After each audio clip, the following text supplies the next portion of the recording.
Hey, this is Valerie Love, and I really want to have a heart-to-heart talk with you. If you are a witch still in the broom closet, that's what this conversation is about.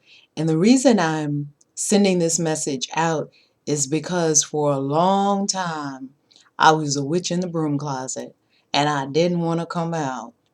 And how it started for me was when I was 4 years old. I was living in my grandmother and grandfather's house in New York City. My mom, when she had me, she was only 19 years old. So she was really, really young. And she still lived at home with her mother and father. You can imagine in 1961, I was born in 1961. You can imagine in 1961, a young 19-year-old girl having a baby was not the best thing that could have happened with my mom. And my dad, who is my biological dad, didn't couldn't handle it. So he didn't stick around. So it was my mom, she had me, and she was living at home with my grandmother and grandfather.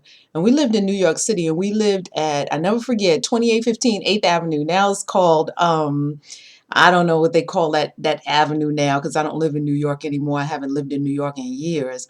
I live in Maryland now, but it was, I think they call it Adam Clayton Powell Boulevard or something like that now.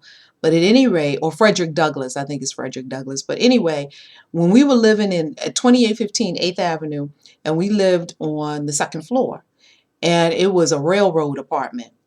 And the railroad apartment meant that you could go like from one end of the apartment all the way through to the other end of the apartment. And when I was little, about 3 or 4, we lived in that apartment from the time I was born.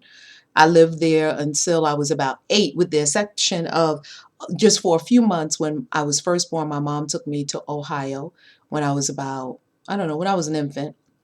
And I came back to New York City and was in that apartment. So when I was in that apartment, I remember seeing spirits, seeing, characters, seeing things, a lot of things. I remember seeing a lot of things. And there was this one character that I used to see a lot in the apartment, and he had a black hat, and he was from the other side. He was dead. I knew he was not of this life, but it never scared me.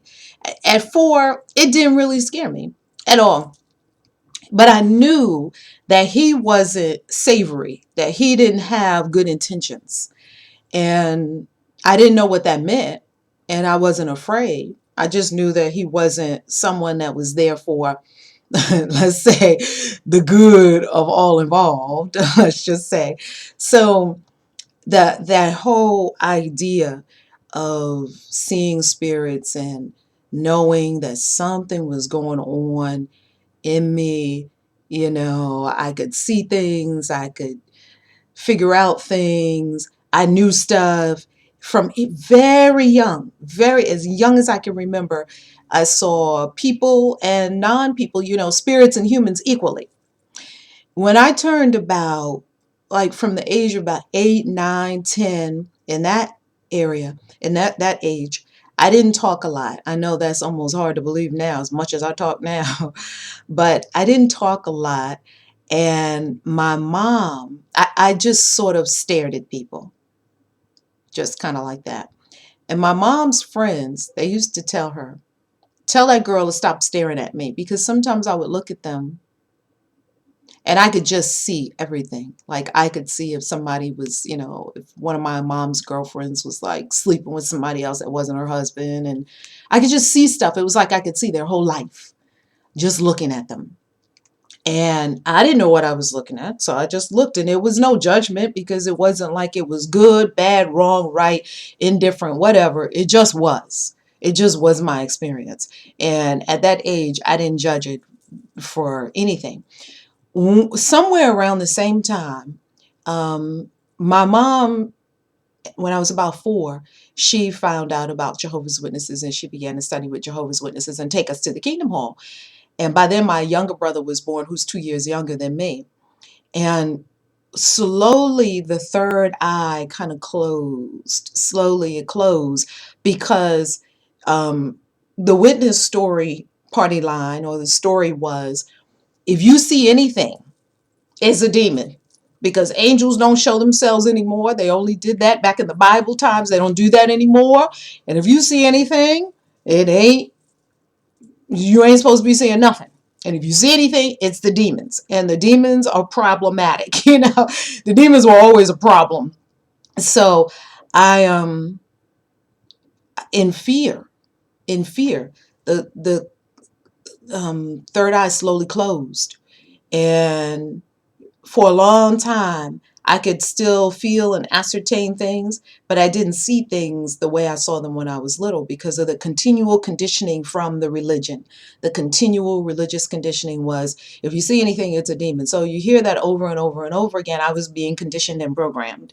And after years, when I got to be a grown woman, I still had that sense. I always knew what was going on. I could sense people, things, places, situations, circumstances.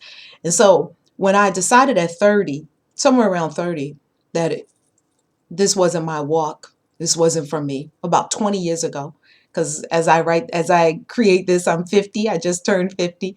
So about 20 years ago is when I made the decision. This is not for me.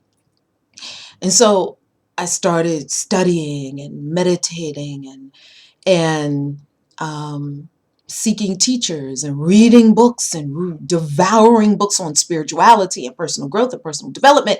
And I was really on this search, and the third eye began to open back up, and I could see and understand and ascertain and understand. So what does it have to do with witches and coming out of the closet? Well, for so long I was suppressed. I was in the closet. I was in the broom closet. And I was in the broom closet because that's what I was told to do at first. And then after a while, I adopted it as my own experience. Now, I want to share something with you from a couple of my past lives. In one past life, I was a witch. This is not my first time around being a witch or a magician. Apparently, I've done this a few times before. And one of the times that I did it before as a witch, I was burned at the stake. And I remember that. And it wasn't painful. It wasn't like this horrible, burning and feeling flames and all that. I didn't feel all that. And in another life, I was a very high practicing magician. And I was doing magic, and I was doing magic on the spirit planes. And I got killed because the forces that I was doing warfare with, I was killed. And as these remembrances come back to me, and I remember and I understand that I have been on this path for a long time. And if you're a witch and you haven't owned it yet, or you haven't wanted to own it, because it has never been safe to be a witch. Let's just say that. It has never been safe to be a witch. It just never has. And, there's always been fear of people who have a certain kind of power. That's always been the case, because anything that humans don't understand, they fear at first until they understand it. And so I didn't understand. And so I feared it. I feared myself for a long time. Nothing to fear. If you're a witch, I invite you out of the broom closet. I invite you to be who you are.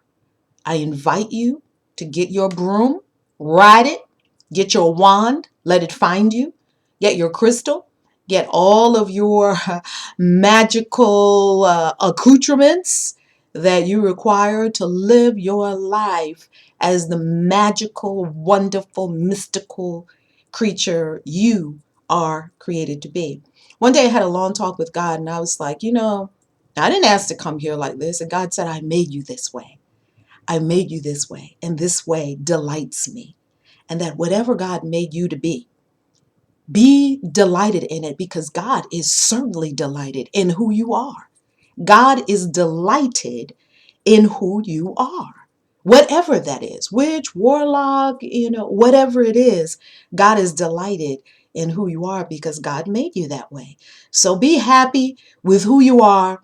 Come out the broom closet. Get all your good stuff that you need to live your life the way you are supposed to live your life.